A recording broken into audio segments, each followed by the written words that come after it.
Maverick News, the antivirus program for your mind. And now, the Freedom Reporters.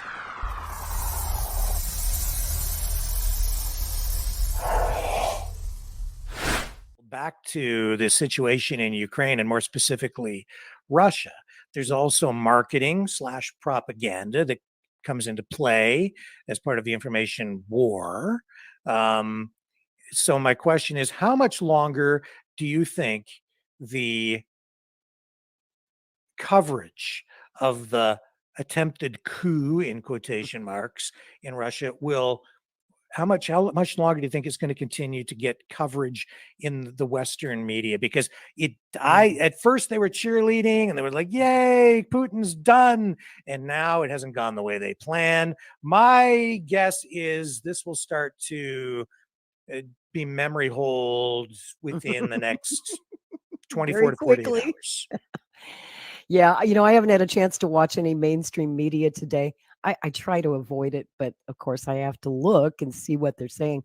Are they still giving it wall-to-wall coverage, or are they already starting to memory hole it? Well, let's just see here. It's curious. Well, let's bring up ABC. It's still front and center on ABC. Yeah. And that's because Putin gave that speech today.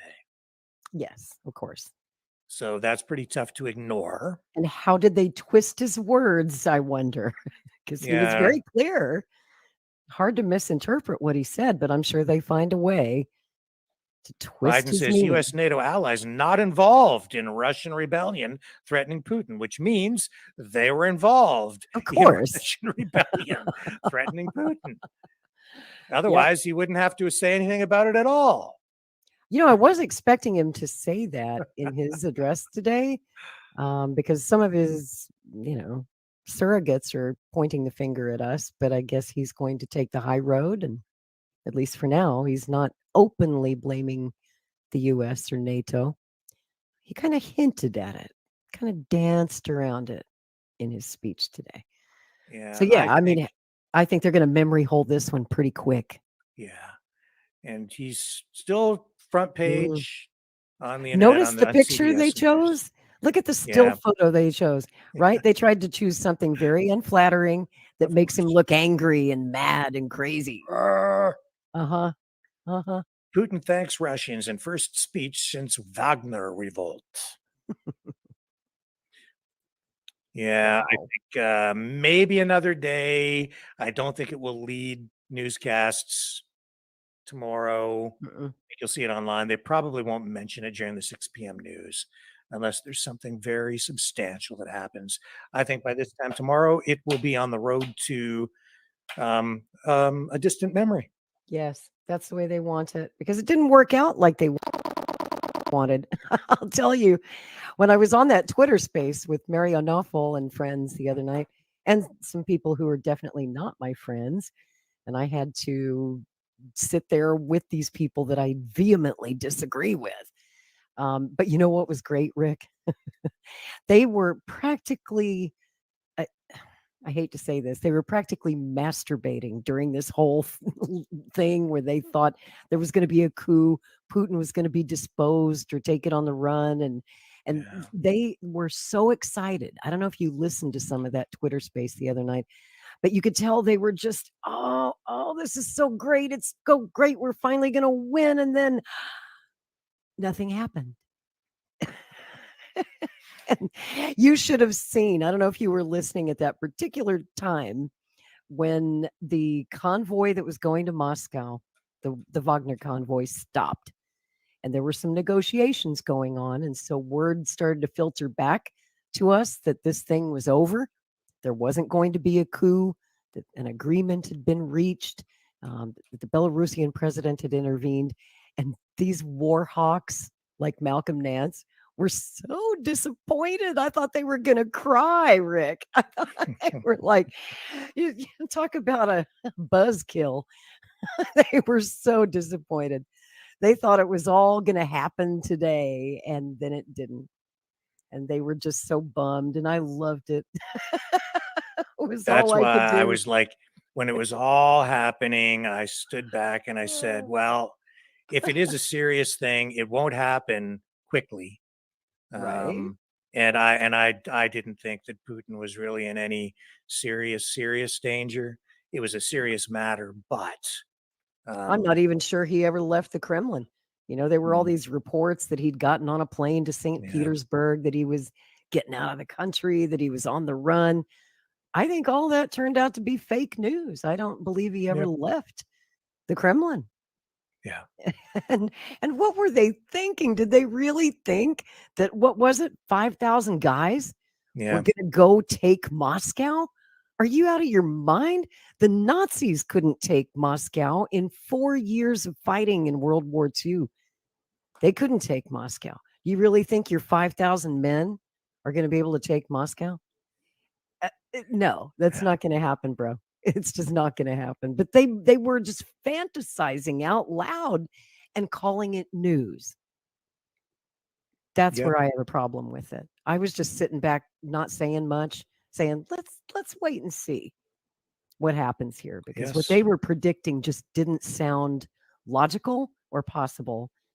And at first they were saying, "Oh, they've got 50,000 men. They're going to," and I'm like, "You couldn't even take Moscow with See, 50,000." that's what I was hearing, Mhm. in the reports that I was getting that day, Mhm. 50,000, 50,000, 50,000. Mhm. No, Where'd they get that number? They were just yeah, I throwing mean, that because number his around. total force is 50,000, but Mhm. he left the majority of his troops in place, and he Mm. took about 4 to 5,000 with him for the convoy to Moscow.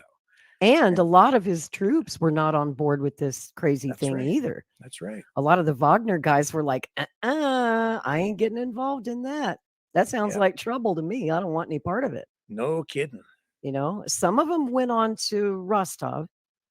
Yep. And, when I saw them enter Rostov like that and just chatting nonchalantly with some of the Russian forces, I wondered what the hell that was all about.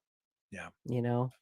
I would have stopped them at the border and not let them enter the country, Mhm. but they didn't. They let them in. That's troubling. That's something that Putin needs to deal with. Mm, But yeah, it yeah. was just great to watch all of their fantasies get confronted by reality finally. Yeah. Yep. And boy, they didn't like it, but I sure did. So regardless It of was the great. assessments that we've seen coming from Western mainstream media tonight, I yeah, I think Vladimir Putin is still firmly in control, and I Really, think that his response was brilliant. honestly, I can't find any fault with how he handled this. It baffled me a little bit at first. Mhm. I was thinking, like, what would Joseph Stalin do? Joseph Stalin would have had those boys in the gulag in no time. And Honestly, I have to admit that if I were in his shoes, I probably, unless I had good advisors helping me make the decisions that he made, my knee jerk reaction would have been, okay, airstrikes, take them out. yep, I was expecting that. Yep. Everybody was. We all thought Kiev was Yep. going to get wiped off the face of the earth after that, Yeah. just to punish them. But Yeah. you can't really connect this thing to Ukraine. This seemed to be a problem coming from within. Right. Now, they may have been manipulated from without, but Mhm. even that, I'm not so sure that we can find any evidence, at least not yet, that the Ukrainians were at all involved. They never tried to come in as a backup force. People were predicting that. They thought once Wagner takes Moscow, whatever, that the Ukrainian army would be right behind, right? Bringing the rear flank. That didn't happen. Didn't even see any signs that they were planning to do that, probably because they're smarter than that. They knew that even with all their forces, they weren't about to try and take Moscow. It'd be 1941 all over again, and they'd get their ass kicked. So they weren't they weren't going to do that. The Ukrainians were not going to do that. And they just didn't have enough men. They would have been obliterated by the Russian military in no time. And the Oh Russian yeah. military was ready for them. Moscow Yeah. was essentially under martial law.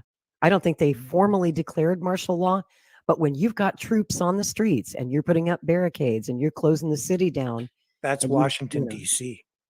That's Washington, D.C. That's At right. Joe Biden's That's called the inaugural. inauguration of Joe Biden. Yes, that's Yes. what we did. But That's Putin right. didn't even do that at a Uh-huh. time when he thought possibly an invading army was coming. And even when they Yeah. did that, they still had to deal with the Chewbacca guy with the horns. And and even then they couldn't even put that down. They still got in the building. That's right, because the cops opened the gates and let them That's in. right. They said, "Come on in." Would you like a tour? We'll show you around That's a little right. bit. Truly, Mhm. but that wouldn't happen And at the Kremlin. and the J6 guarantee you. event was not bloodless because Ashley Babbitt was killed. That's right. And they lied about a lot of the other casualties. Yeah, They were just outright plain lies. We know that. Mm-hmm. So what a fiasco that was compared to what we just saw. Yeah, right. I mean, had that happened here, it would not have been bloodless.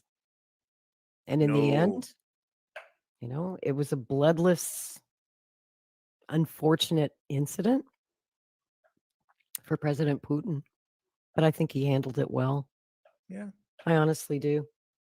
And I think any sane person, even if you don't support Russia and the conflict, that you'd have to say he handled that with a cool head and a steady hand. Yes. They won't say that, of course. No. They'll never say anything nice about Putin.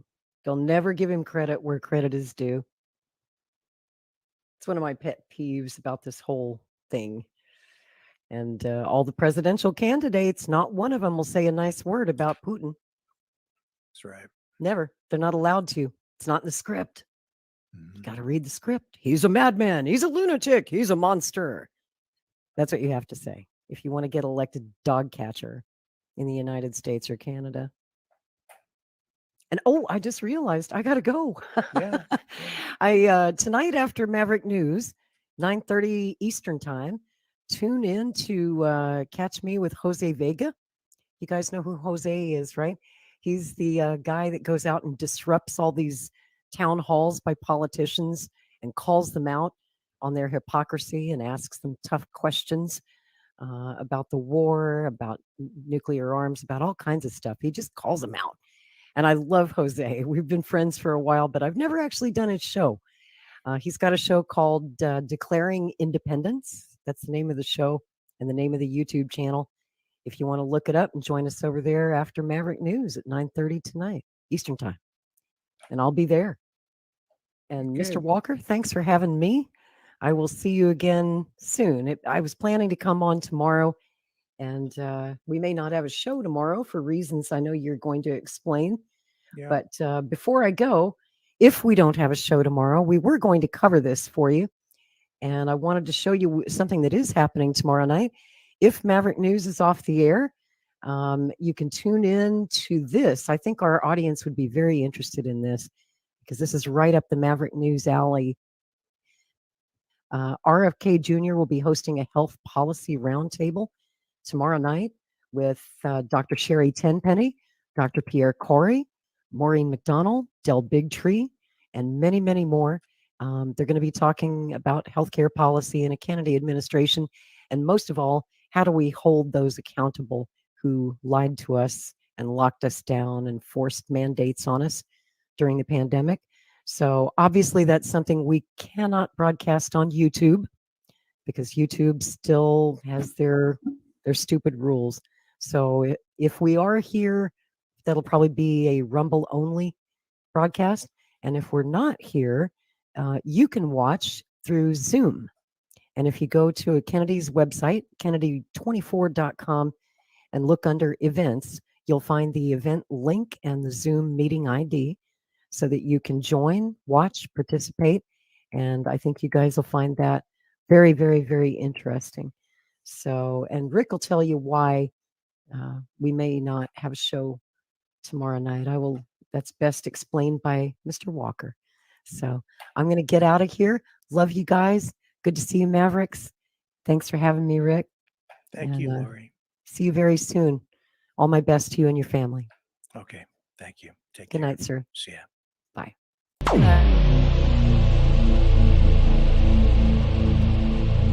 This has been a Maverick Multimedia production.